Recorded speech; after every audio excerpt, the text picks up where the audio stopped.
Welcome to the Brain People Podcast, a show where four mental health experts team up to bring you practical tools for overcoming mental health challenges.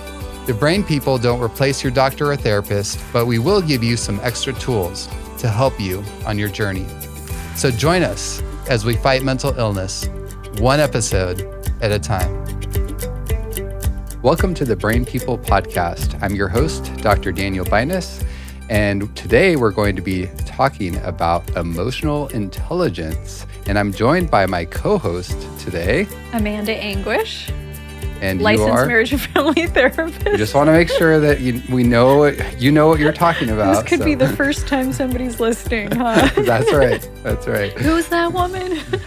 So, Amanda, you deal with emotional intelligence all the time, and maybe emotional unintelligence all the time as well. And so, tell us a little bit about what emotional intelligence is. Okay, so emotional intelligence, most of us grew up in an environment where we thought our grades were the most important thing and how well I did on a test or what my SATs were or something like that.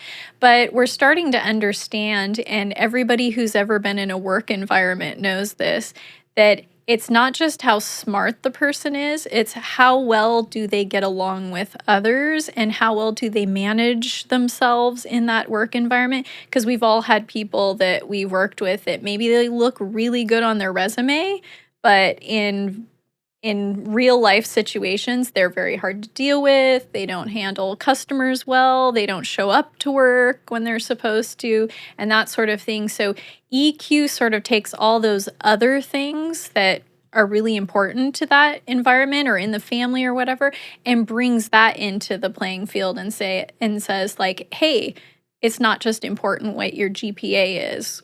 What is your interaction GPA too? So you're saying that EQ, emotional intelligence, can actually be more important than IQ, intelligence quotient, as far as success in life. Is that what I'm hearing? Yeah, and supervisors, HR people, they're actually looking for this and stuff. So when you see somebody put out a job post and it says we're looking for somebody who's friendly and loyal and stuff to the company, those are essentially the things that they're saying are really important. Is not just do you know the job, but can you work in this environment too and it be a pleasant experience? That makes a lot of sense. So what are the main components when we talk about emotional intelligence? What components are there?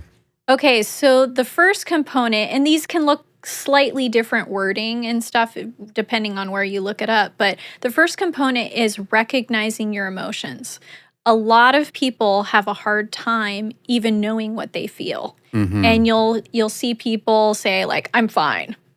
But just because they say they're fine doesn't mean they actually understand what's going on inside of them. And so that's the first aspect, is just recognizing, am I good at recognizing how I'm feeling in any given situation? Can I really pinpoint those emotions that I'm feeling? That it's really interesting that you mentioned that, because I've found both in research and also in clinical practice that, for example, when people are dealing with addiction, it's not only that they're kind of in denial, I don't want to quit that substance, and so I don't see that it's a problem. There's actually literature that shows that people have a very difficult time recognizing that it's a problem or recognizing the effect that drug has on them. And so as you're talking, I'm kind of thinking about that concept. A lot of times self-awareness can be skewed based on, different things, whether it's addiction or maybe other problems we have. And that's definitely a part of it. And I'm sure as a doctor, when you have a patient come in, it's so much easier to work with somebody when they understand what's actually going on internally. When you say, oh, are you experiencing this? I don't know, or I'm not sure, or that sort of thing. That's really hard to, now you can't pinpoint what are the symptoms that this person is experiencing, because they don't have a real sense of what's going on. Now, the sad thing about this is sometimes we learn this really early. If parents shut down their kids when they're feeling a certain way and they're I don't have time for that, or that sort of thing, then the child learns that knowing my emotions isn't that important because I don't get the appropriate response that I need. So I'm just going to shut down and not that can make us avoidant of our emotions. Hmm. So that's an interesting aspect of that first trait of EQ is recognizing my emotions, which then goes into the second trait, which is managing my emotions. I can't manage my emotions if I don't even know what I'm feeling. Yeah, and especially like you just said, if you grew up and expressing those emotions, being aware of them wasn't really appropriate, or it was kind of just Mhm. you were taught to basically push them under the rug or whatever, then what I'm thinking is like, of course, the emotions don't go away. They just are covered and then they kind of build up, Mhm. build up, build up. And then it becomes very difficult to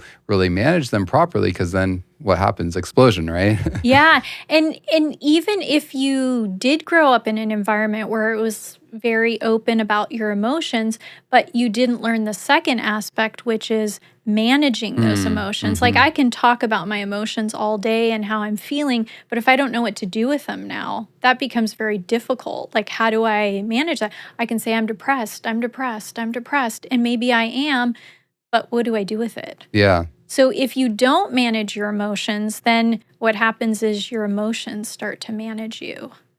And that's that's not where we good. start to feel like, oh, I'm so out of control. I don't know why I'm feeling this way or what's going on with me. You become a mystery to yourself. And that's a scary place to be. So the second aspect is learning to manage those emotions. Okay, and then you mentioned so that's kind of the intrapersonal, if you Mhm. will, and then there's an interpersonal So I'm aspect. going to confuse this a little bit because I love that there is an individual psychologist, Howard Gardner, who came up with these 8 types of intelligences because he understood that not everybody is the same in terms Hmm. of intelligence. And we have things like musical intelligence. Some people, I'm just amazed. How do they play so many instruments, or the instrument they do play is like just amazing. I don't have that intelligence. There's bodily kinesthetic. Those are those athletes that just like, they can run around and do all sorts of things and not trip over themselves and stuff while they're You don't doing have it. that either.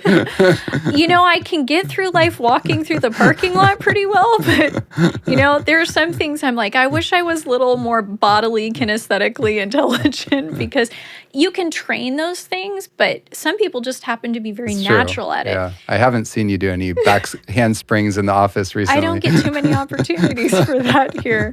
But then the third one is verbal linguistic, and some people are great communicators, but even language, like they have Hmm. a good grasp of language, whether it's their own, native language or just learning lots of languages. That's another one. There's logical, mathematical. That's kind of the one we all think about when we think of intelligence. Then there's naturalistic. Those are the people like I think these people are awesome. I wish I was more like it. They can grow a garden like nobody's business. They get like, oh, this plant needs this and that plant needs that. They're great with animals. Animals tend to flock to them. I have a friend whose little girl can bring in wild birds into the house, and I'm like, how does she do that? But she has that natural skill, that naturalist She's talent. the bird whisperer. The bird whisperer. There are other animals too, though, that she can do. And then there's also visual spatial.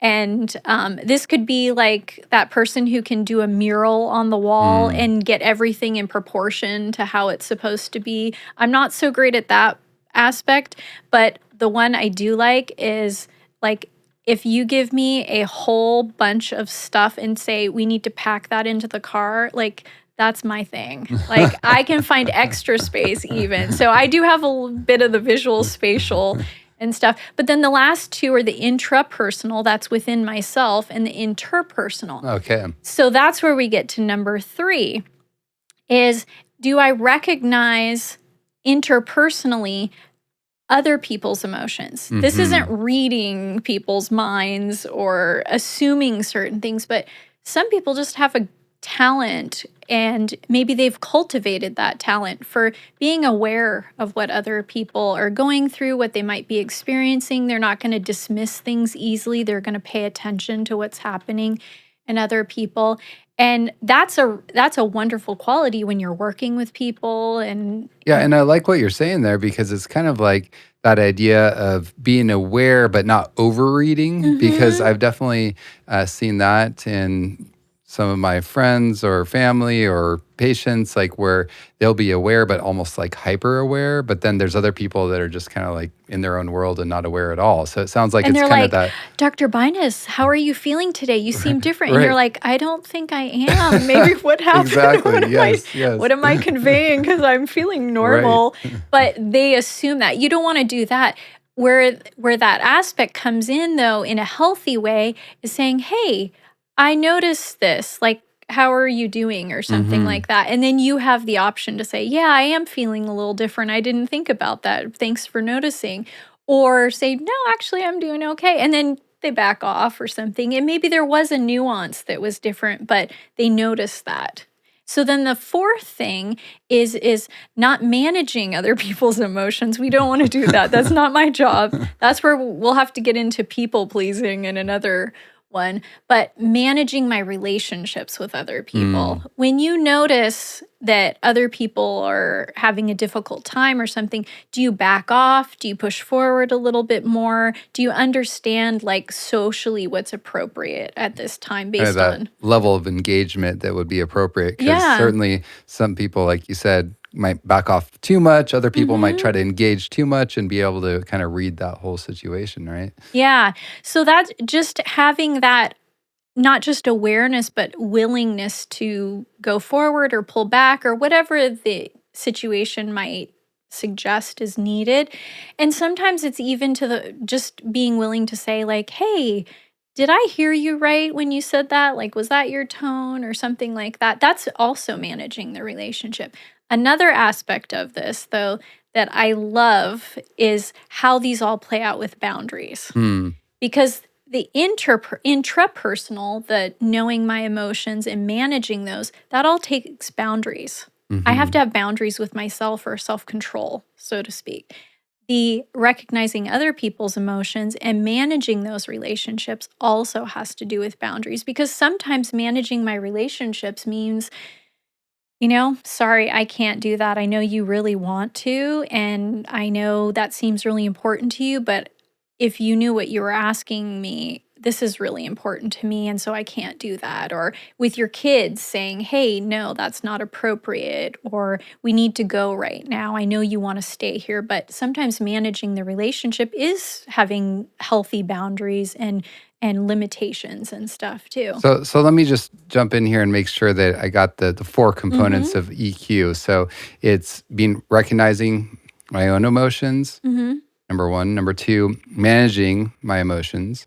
Number three, recognizing emotions and that sort of thing in other people. And Mhm. then number four, managing other people's emotions. No. Oh, just seeing if you were paying Almost. You were attention. getting so, almost. so the fourth one is managing those relationships Mhm. with other people. So, obviously, I think we can all see how this is very important, right? Mhm. And so, the next question that comes up is, the term emotional intelligence Mhm. almost to me is a little bit of an oxymoron. Like, can our emotions really be intelligent? But Mhm. obviously, we all want to work on improving our emotional Mhm. intelligence. So, what could you share with all of us to improve our EQ? Well, the fifth aspect is actually making and sticking with your goals. Okay. And so all four of those, it looks like, I remember watching Sesame Street when I was little, and it was like, which one doesn't belong with the others? You're like, "What? Recognize my emotions, manage my emotions, recognize others, manage my relationships, and then make and stick with goals." Like, how does that match up with the others? Well, when you have healthy boundaries with yourself and self control, and you recognize who you are and how you work and how you need to work, when you recognize your relationships with others, you manage those well, now you actually can make and stick with your goals, because you're paying attention to what's going on inside and what's going on around you. And a lot of us are having trouble making and sticking with our goals, especially the sticking part with them, because we don't have healthy boundaries with ourselves. So one of the things that we can do intrapersonally is start saying no to things. Not good things, but maybe I could have an extra piece of cake, but I don't need it. So Hmm. just practice saying no to the little things in life that you could, but maybe don't get you closer to your goal. And then that can translate into bigger things for yourself too. And then with others, So you're saying that essentially a lot of managing our own emotions really does have to do with self-control, and even mhm, things that might not be as related to emotions. Maybe it's an impulse, like a desire for, like you said, mhm, another piece of cake or a cookie or something like that. You're by actually practicing that, that can translate into helping us with our overall mhm. emotional management. Yeah, even going to work when I don't feel like it. I don't it You doesn't don't feel like coming to work sometimes? Yes, Oh but man, it has nothing confessions, to do with the confessions. job most Oh, of the okay. time. I'm gonna be honest. No, it's not so much about the job, it's more like in the winter when the sun comes up at, like, almost 8 o'clock, and I just don't feel like getting out of bed. It's cold.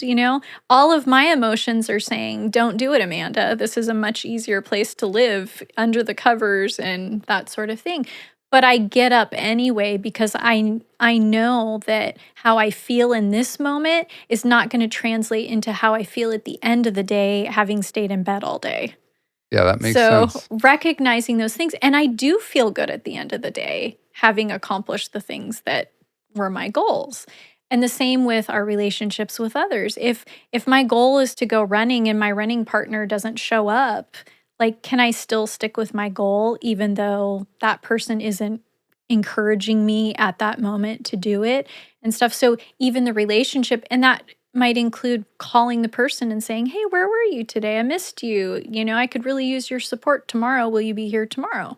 That sort of thing. That's managing the relationship too.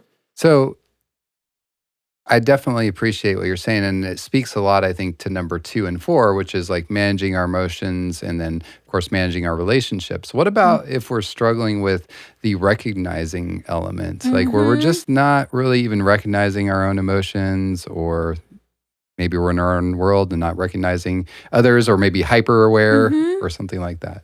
Yeah. So, when in terms of recognizing my emotions, sometimes what I like to tell my clients is, there's plenty of lists of emotions that you can get for free on the web. And so, just print one of those out and then check in with yourself every so often and see if you can recognize which of those emotions you're experiencing in the moment. And try not to just pick out one as though we only ever feel one emotion at a time, but recognize I'm going to go through this list and see how many of these I might be feeling. And some of those might have to do with what's happening now. They might be residual feelings that I'm taking through from something that happened earlier.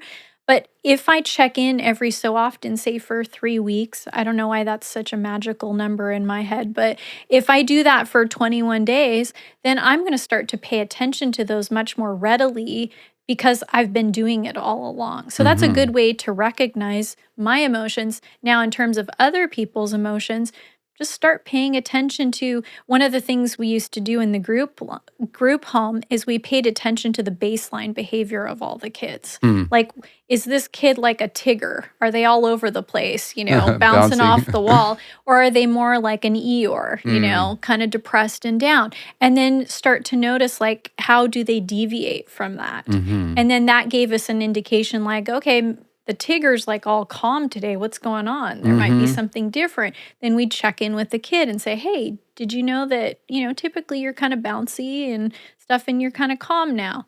Oh, yeah. Then they can share what's going on in their life. Okay. No, that's very helpful. And I'm even thinking about like those whole like faces, emotional faces Mm-hmm. and all that, or even thinking about emotions. And I could even think about like how if you're really having a hard time recognizing those, you might even be like, okay, well, what situation in the past do I know actually made me angry? And let me think about that, and let me just kind Mm-hmm. of see how that feels. Again, if because I know even as a mental health professional, I think my wife sometimes is like, you're sometimes just too calm, because Nothing phases you right, anymore. because you're taught in certain situations and professions even Uh-huh. to just like, as a psychiatrist, of course, the classic is like, very interesting, Yeah. no matter like how crazy whatever someone just told you was, you're like, Yeah. well, okay, yeah, Uh-huh. taking it in stride and not being emotionally reactive, and Yeah. so those sorts of things can almost lead to like a little bit of emotional suppression, I think, and Mhm. so Yeah, that's one of the side effects of being in a profession. Like, I'm right. imagining first responders probably do that too. Like, you're so desensitized to so much that sometimes you can turn it off just to function. Yeah, and so I think because of that, it's not like we want to conjure up extreme emotion, but at the Mhm. same time, there is room, I think, to sometimes really tap in a little more to the emotional part of who we are, and even for Mhm. people that are maybe very much logical brain workers, right? They're always like Mhm. in more the logical part of their mind. Engineers, I'm thinking about, for Yeah. example, it's like that part of the brain develops very nicely, but then the emotional part gets maybe neglected a little bit. And Mhm. so maybe I'm totally thinking out loud here, but maybe even planning experiences that will set the stage to Mhm. bring up some different sorts of emotions that could help us to experience more and be then aware more of some of those emotions. Yeah, and sitting down with your spouse or something like that and just talking about that, and you don't have to get into it so deeply and, grapple with it and all sorts of things, but even just sharing like, yeah, I had a difficult day. I figured it out, but I realized that I had some guilt or something that I was dealing with from making this decision or something like that. And then that lets the other person in to know like, "Oh, okay, you do have emotions. Maybe you manage them very much so we don't see them, but I see that you do have, feelings and stuff that you grapple with." You have feelings. Oh, wow. It's Yes. amazing. All right. And sometimes people think people don't have feelings just Right. because they keep Yeah. them all inside, and they're maybe more internal processors Yes. versus external talking about it and saying Yeah. what everything is. Yeah, and I think for some of those where maybe because they are either internal processes or they just learn to suppress, Mhm. being maybe more intentional in learning how to even express some of those can be helpful, even from an interpersonal standpoint too, but also recognizing intrapersonally. Mhm. So another question regarding the whole boundaries element, because I love this idea of kind of like having those interpersonal boundaries, those boundaries with ourselves and holding ourselves accountable to that, and then also of course with other people, and really being able to manage those interactions and those relationships. A lot of times I think people kind of understand after they've grown to a certain degree, like, okay, this is where I should put the boundary, either with myself or with other people. But then, really, like you said, following through with that can be very difficult. And Mhm. you mentioned like practicing, which is good, but any other tips for me or for our listeners on how we can really implement consistently those boundaries, with ourselves and with others? Because a lot of times it's just like, I don't want to. I know what I should do, It's but I don't work. want It's to. work. Right. And then I have to be consistent in implementing it over and Exactly. over again. I the biggest thing that helps me with implementing a boundary, well, two things. One, I don't want to be afraid of being afraid of something. And Mm. so oftentimes I will push forward because I'll tell myself, Amanda, wouldn't it be nicer if you weren't afraid of doing this and you Mm. got to the other side where like, okay, that was difficult, but phew, I'm done. I Mhm. actually did it. And the other aspect of that, I think, especially in terms of interpersonal boundaries, there's no such thing as a healthy boundary that isn't good for both of us. Mm. And so if I'm having trouble with implementing that interpersonal boundary, even just telling that person what my expectation is of whatever interaction the relationship is in, that I'm actually letting that person into who I am. Like, Mhm. I'm not saying, guess who I am. I'm saying, this is what I prefer. And you get to show me as a gift back to me what you're willing to do in terms of And that. like you said, it's a win-win. So if they start Hmm. understanding that, hey, this boundary is actually not just good for you, but it's good for me Hmm. too, maybe they can get on board for even some selfish motivation Yeah. too, right? And help Yes. support that. So that can be Yeah. a good thing. But even on their part too, there's research that says that we value our relationships depending on the level of investment we put into them. So I'm giving that person an opportunity to invest. Maybe they don't know how to invest in the relationship, but hey, Amanda just asked for that. I can do that. She was open and honest with me, and maybe I can give that back. That feels good for both of us, especially if it's not a tall order request, like I want this, and that, go out and buy it for me kind of thing. But if it's just a little gesture of like, hey, when you come home, can you say, how was your day, or something like that? That's an investment that they get to put into the relationship, and it bonds both of us, sort of thing. And I love By the way, my husband does ask me that, so. Good for him. Now, I love that word investment, because that's also what I'm thinking about, even with that could be a big motivating factor when it comes to implementing these interpersonal boundaries and these interpersonal boundaries. In other words, looking at that bigger picture. What's the long term here? Why am I choosing to, like you said, get out of bed, or to say no to that other cookie, or to not yell at the top of my lungs because I'm frustrated?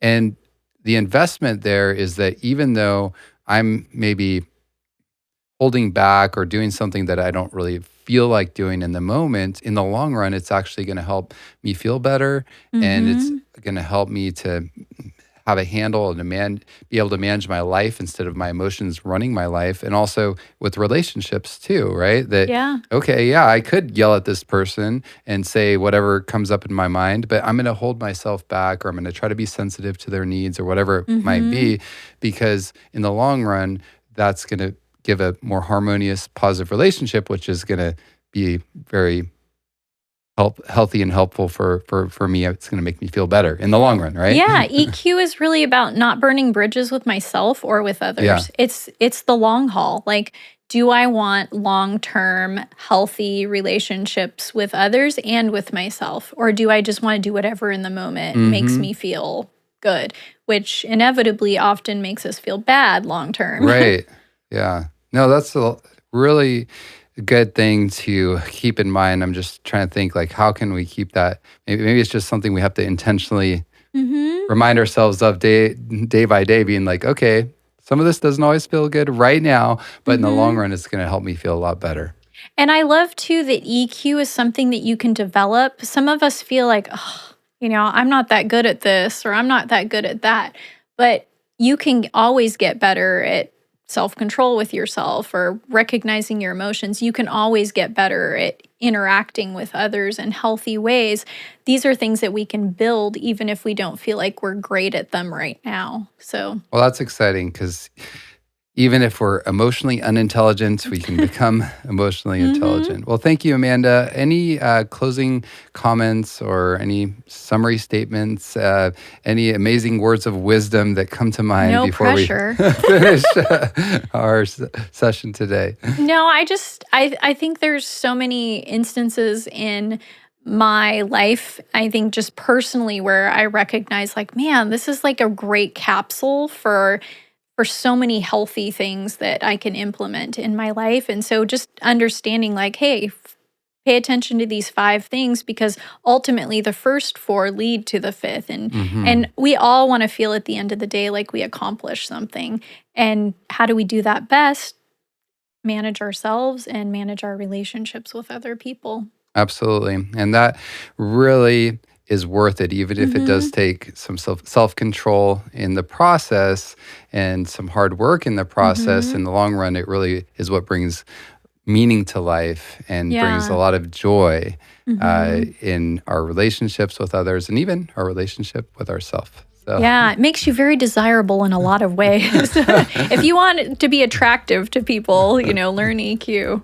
All right. Well, thank you, Amanda. Appreciate all your words of wisdom. And if you only take one thing away from today's show, remember this: if mental illness is a whole person problem, then it must have a whole person solution. I'm Dr. Daniel Binus. And I'm Amanda Anguish. And you've been listening to the Brain People Podcast.